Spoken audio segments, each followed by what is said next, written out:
E-KYC करणाऱ्या महिलांची संख्या किती आहे ही माहिती पडलेली आहे का? अद्याप किती महिलांचं ई-केवायसी लाडकी बहीणमध्ये करण्याचं बाकी राहिलेलं? आम्ही साधारणपणे 2 महिन्यापूर्वी 18 नोव्हेंबरपर्यंत ई-केवायसीची प्रक्रिया पूर्ण करण्याच्या संदर्भामध्ये सर्वच आपल्या महाराष्ट्रातील लाडकी बहीण मुख्यमंत्री माझी लाडकी बहीण योजनेच्या लाभार्थी महिला ज्या आहेत त्या माता भगिनींना आम्ही त्या ठिकाणी सूचना केल्या होत्या।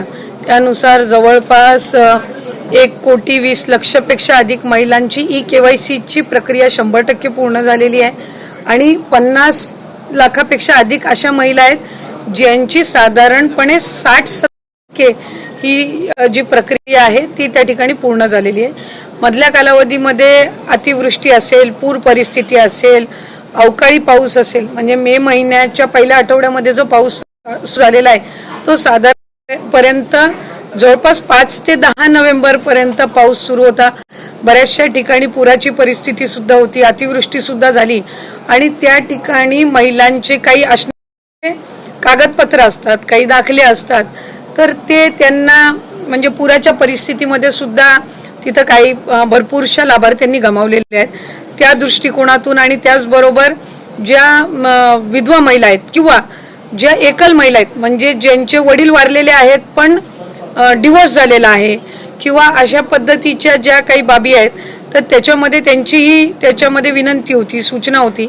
मधल्या कालावधीमध्ये आदरणीय मुख्यमंत्री देवेंद्र फडणवीस साहेब, दोन्ही उपमुख्यमंत्री शिंदे साहेब आणि आदरणीय दादांच्याकडे सुद्धा त्या संदर्भातली चर्चा करण्यात आली आणि 31 डिसेंबरपर्यंत आपण ई-केवायसी करण्याची मुदत ही वाढवत आहोत, म्हणजे जेणेकरून ज्या अतिवृष्टी झाली स्थिती झाली तिथल्यांनाही महिलांना ई-केवायसीसाठी त्या ठिकाणी अधिकची मुदतीतून त्यांना ई-केवायसीची प्रक्रिया पूर्ण करता येईल। या व्यतिरिक्त ज्यांचे पतीचं निधन झालेलं आहे, वडिलांचंही निधन झालेलं आहे, अशांकडे जे सर्टिफिकेट नाही आहेत म्हणजे अशांकडे त्यांचे जे डॉक्युमेंट्स नाही आहेत, त्यांचं डेथ सर्टिफिकेट असेल किंवा डिवोर्सचे न्यायालयांच्या जे काही डिवोर्सचे सर्टिफिकेट्स असतात म्हणजे कोर्टचे जे डॉक्युमेंट्स असतात ते त्यांना अपलोड करण्याच्या दृष्टिकोनातून किंवा एखाद्या गावामध्ये एखादी एकल महिला किंवा तिच्या पतीचंही निधन झालं आणि वडिलांचंही निधन झालेलं आहे, अशा महिलेनी लाभार्थ्यांनी जर ते डेथ सर्टिफिकेट किंवा ते डॉक्युमेंट्स जर तिथल्या उपलब्ध करून जी सर्टिफिकेट आहे ती CDPO कडे देऊन त्या संदर्भातली सगळी प्रक्रिया पूर्ण करून घेऊ शकतील। आम्ही आजच त्या संदर्भातला शासन निर्णय सुद्धा निर्गमित करत आहोत। त्याच्यामध्ये ज्या ज्या गावातल्या किंवा शहरातल्या तिथल्या अंगणवाडी केंद्र आहेत, ज्या अंगणवाडी सेविका आहेत त्यांच्याकडे त्यांनी तशा पद्धतीचे कागदपत्र सबमिट करायचे आहेत। इन द मीन वाईल त्या मध्यंतरी त्या कालावधीमध्ये आम्ही वेबसाईटवर पण तशा पद्धतीचं ऑप्शन हे देण्याच्या दृष्टिकोनातून आमचं काम हे सुरू आहे। रोज साधारणपणे 4 ते 5 लाख महिलांचं ई-केवायसीची प्रक्रिया ही त्या ठिकाणी होत आहे। मधल्या काळात थोडं 1-2 लाखावरती संख्या आलेली होती, पण नंतर पुन्हा एकदा त्या वेबसाईट आणि संबंधित विषयांवर काम करून आता ती पूर्वपदावर आलेली आहे।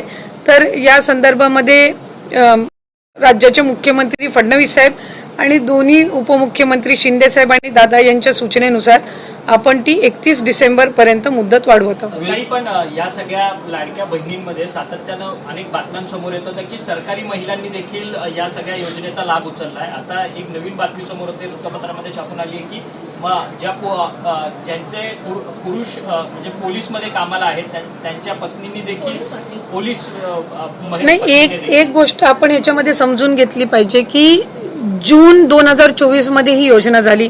1 जुलैपासून लाभार्थ्यांनी याच्यामध्ये फॉर्म भरायला सुरू केले। सरकारी नोकरींमध्ये जे असणारे लाभ घेणारे होते जवळपास 7 ते 8 महिन्यांपासून त्याच्या जसं विभागाच्या यंत्रणेच्या लक्षात येत गेलं तसं त्यांचा लाभ तिथल्या तिथे थांबवत गेलेला आहे। 6-8 महिन्यानंतर ज्यांचं निदर्शनास आलेलं आहे त्यांच्या पगारातून ती ट्रेजरीमध्ये सरकारी तिजोरीमध्ये घेण्याची प्रक्रिया सुद्धा जवळपास 8 महिन्यापासून त्या ठिकाणी सुरू आहे। आणि ज्यांना नवीन सरकारी नोकरी लागते, जशी पोलीस भरती जशी होते किंवा सरकारी नोकरी जशी लागते तसं तसं ते डॉक्युमेंट त्या विभागाकडे देतात की आता मी या योजनेमध्ये पात्र नाहीये, तर त्या पद्धतीने आपण ते अपडेट करत असो. जसं नमो शेतकरी योजनेचा साधारणपणे तो 5 ते 6 लाखाचा डेटा होता आणि मग त्या पद्धतीनं त्यांचा लाभ आपण 1000 रुपये त्यांना नमो शेतकरीचा आणि 500 रुपये लाडकी बहीणचा असा आपण सुरू केला. तसंच सेवार्थाचं ज्या वेळेला आम्हाला 2500चा डेटा मिळाला, आपण त्यांचा लाभ तिथल्या तिथंच फेब्रुवारी महिन्यातच आपण बंद करून टाकला. काही वेळेला असं होतं की प्रसार माध्यमांकडे किंवा पत्रांकडे 2-2, 3-3 महिन्यानंतरचे केसेस सुद्धा समोर येत आहेत आणि मग ते नव्याने आत्ताच झालेत अशा पद्धतीची त्या ठिकाणी एक म्हणजे संभ्रम निर्माण होत आहे. आम्हाला ज्या ज्या वेळेला सरकारी जिथं नोकरी लागलेली असेल किंवा काय हे जसं त्यांच्या याच्यावर अपडेट होतं त्यावेळेसपासूनच आपण त्यांचा लाभ देण्याची प्रक्रिया बंद करत असतो. जो 12,000 12,500 पुरुषांच्या संदर्भात पण होता, जिथं घरामध्ये महिलेची अकाउंटच नव्हती आणि त्यावेळेला त्यांनी पुरुषांच्या याच्यावर सुरू केलेलं होतं. स्वतःच्या अकाउंट आल्यानंतर त्यांनी ते अकाउंट बदलण्याचा सुद्धा प्रयत्न केला. आता त्या याच्यामध्ये ही ई-KYC ची प्रक्रिया ही अतिशय उपयुक्त ठरणार आहे की याच्यामधनं लाभार्थी जे जेन्युइन आहेत ते 31 डिसेंबर पर्यंत एकदा ई-KYC झालं की मग याच्यामध्ये अशा पद्धतीच्या कुठल्याही घटना ज्या 6-8 महिन्यापूर्वी झाल्या त्या होणार नाहीत.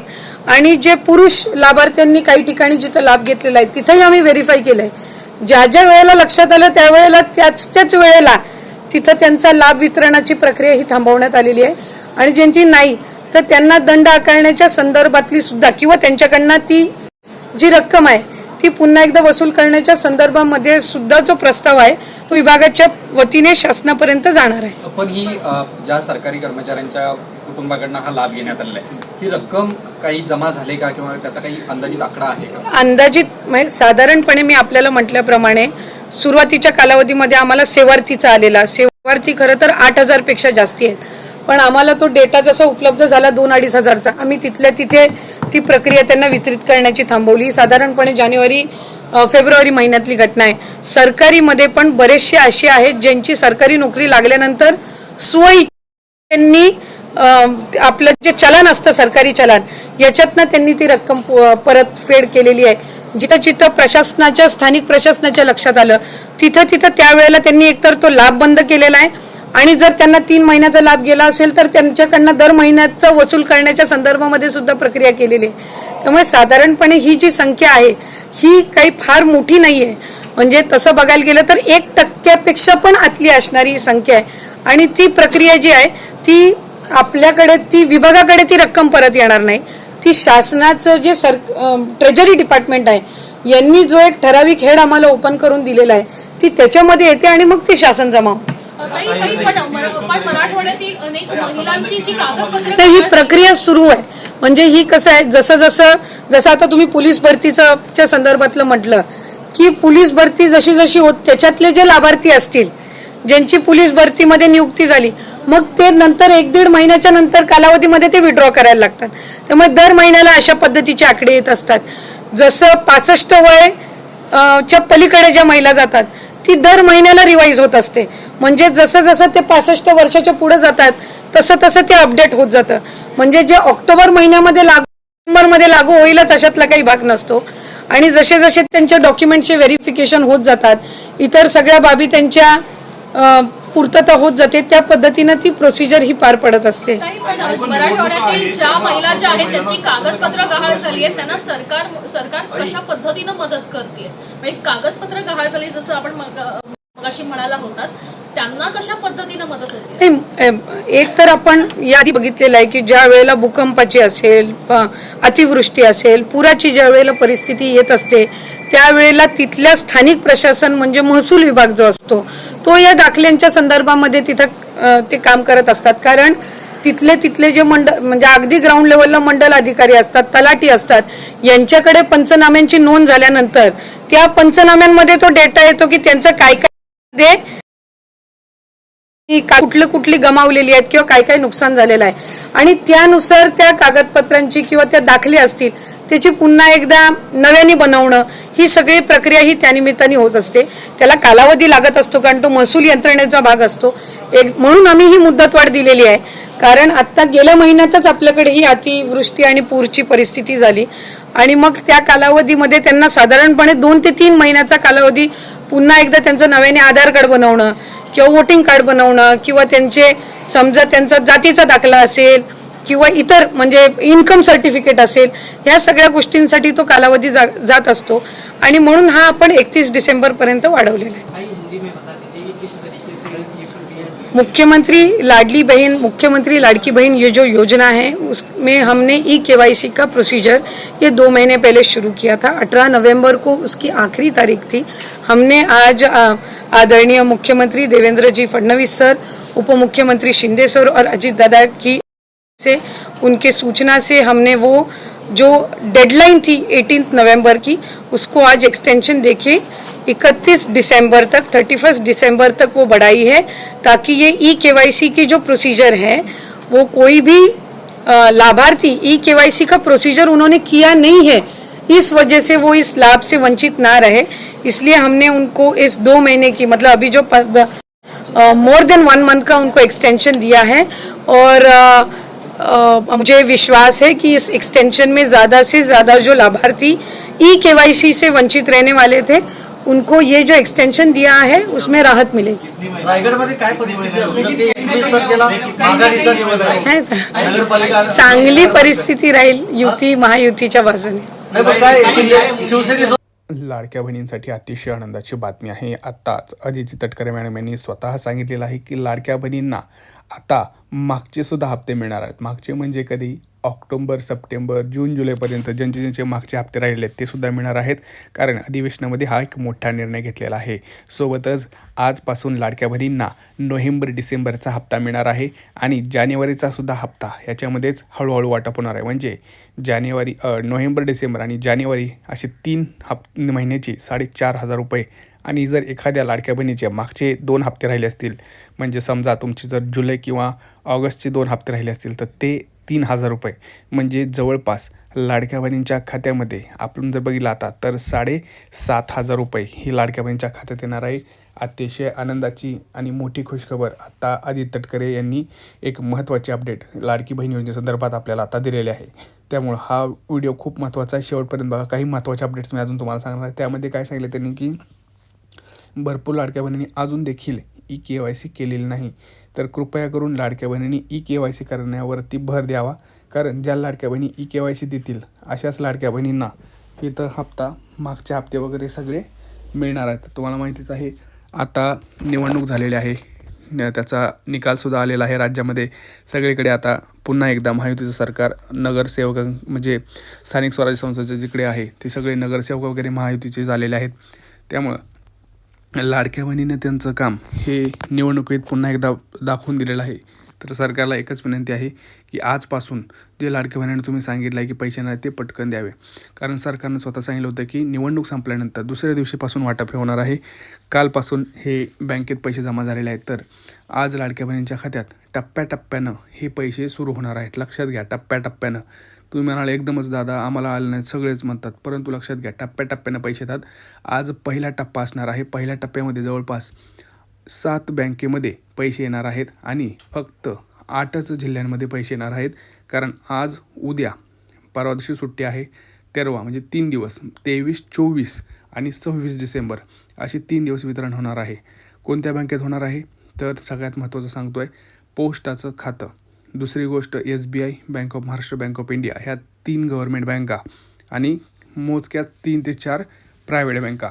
तर पटापटा आता तुमच्या बँकेचं नाव कुठलं आहे ते सांगा. आणि सगळ्यात महत्त्वाचं 8च जिल्ह्यांमध्ये वाटप होणार आहे. त्यामुळे तुमच्या जिल्ह्यांचं नाव काय ते कमेंट सेक्शनमध्ये कमेंट करा. मी स्वतः तुम्हाला रिप्लाय करून सांगेल की तुम्हाला पैसे आज येणार आहेत का. लक्षात घ्या, आज सकाळीपासून आपल्याला म्हणजेच 11 वाजल्यापासून पहिला टप्पा सुरुवात होणार आहे. कारण जिल्ह्यांची यादी तयार केलेली आहे. सोबतच लाडक्या बहिणींची यादीसुद्धा आलेली आहे. आता तुम्ही म्हणाले यादी कुठं पाहायची, तर यादी तुम्हाला सगळ्यात महत्त्वाचं तुमच्या अंगणवाडीमध्ये मिळून जाईल. नसेल तर ग्रामपंचायतमध्ये मिळून जाईल. नसेल तर तुम्ही स्वतः आपल्या मोबाईलवर सुद्धा चेक करू शकता. त्यासाठी तुम्हाला काय करायचं आहे, तुमचं जे काही लाडकी बहिणींची KYC वेबसाईट आहे त्याच्यावरती जाऊन जर तुम्ही आधार नंबर टाकला आणि जर तुम्हाला OTP आला तर तुम्ही ह्या योजनेच्या लाभार्थीमध्ये आहात. आता तुमचा जिल्हा कोणता आहे ते पटकन कमेंट करा. कारण काही मोजक्याच 8 जिल्ह्यांमध्येच आज वाटप होणार आहे. त्यामुळं तुमचा जिल्हा कोणता आहे पटापटा कमेंट करायला विसरू नका, कारण खूप महत्त्वाचा हा व्हिडिओ असणार आहे. भरपूर लाडक्या बहिणींना माहीत नाही आहे, परंतु योजनेचे वाटप हे सुरू झालेले आहे. सोबतच घरकुल योजनाचं वाटप सुरू झालेलं आहे. सोबतच लाडक्या बहिणींसाठी शिलाई मशीन योजना पुन्हा एकदा सुरू झालेली आहे, कारण निवडणुकीमध्ये स्वतः पुन्हा एकदा लाडक्या बहिणी दाखवून दिलेलं आहे की त्यांची ताकद काय. त्यामुळं सरकारनं त्यांना आता आजपासून वितरण सुरू केलेलं आहे. सोबतच घरकुल योजना सुरू केलेली आहे, सोबतच शिलाई मशीन योजना, तसंच जवळपास अजून 2 योजना आहेत ज्याच्यामध्ये लाडक्या बहिणींना लाखो रुपये मिळत आहेत. जसं की लेक लाडकी योजना आहे, दुसरं म्हणजे बालसंगोपन योजना आहे. अशा योजनेमध्ये लाडक्या बहिणींना पैसेही मिळत आहेत. त्यामुळे हा व्हिडिओ जास्तीत जास्त लाडक्या बहिणींपर्यंत शेअर करायचा आहे. खूप महत्त्वाचा व्हिडिओ आहे. भरपूर लाडक्या बहिणींचे प्रश्न होते, ते स्वतः आदित्य तटकरे मॅडम यांनी स्वतः आता आपण बघितलं त्यांनी काय सांगितलं आहे, कसे पैसे कोणाला येणार आहेत. त्यामुळं जे तुमचे प्रश्न होते तुम्ही पुन्हा एकदा कमेंट सेक्शनमध्ये मांडा. मी प्रत्येक कमेंटचं उत्तर स्वतः तिथं देत आहे. फक्त चॅनलला सबस्क्राईब करायला विसरू नका, व्हिडिओ लाईक करायला विसरू नका आणि योग्य तीच कमेंट करा. ज्यांना खरंच महत्त्वाचा प्रश्न आहे त्यांनी पटापटा कमेंट करायला विसरू नका. हा व्हिडिओ आपल्या जास्तीत जास्त लाडक्या बहिणी शेअर करायचा आहे. आणि सगळ्यात महत्त्वाचं म्हणजे आता बघा, आज 29 डिसेंबर आहे आणि नवीन वर्ष 2 दिवसात सुरुवात होत आहे. त्या अगोदरच आज 29 डिसेंबर सोमवार, मंगळवार, बुधवार 3 दिवस हे वाटप चालणार आहे. त्यामुळं आता लाडक्या बहिणींची प्रतीक्षा जी आहे ती संपूर्ण ही संपलेली आहे आणि लाडक्या बहिणींना त्यांच्या खात्यात पुन्हा एकदा 3 महिन्याचे नोव्हेंबर, डिसेंबर आणि जानेवारी महिन्याचे 4,500 रुपये त्यांच्या खात्यात कुठल्याही क्षणी आपल्याला पडत असणार आहेत. त्यामुळे ही आनंदाची बातमी सर्व लाडक्या बहिणींपर्यंत पोहोचवणं काम आहे. भेटूया पुढच्या व्हिडिओमध्ये मित्रांनो. तोपर्यंत जय महाराष्ट्र.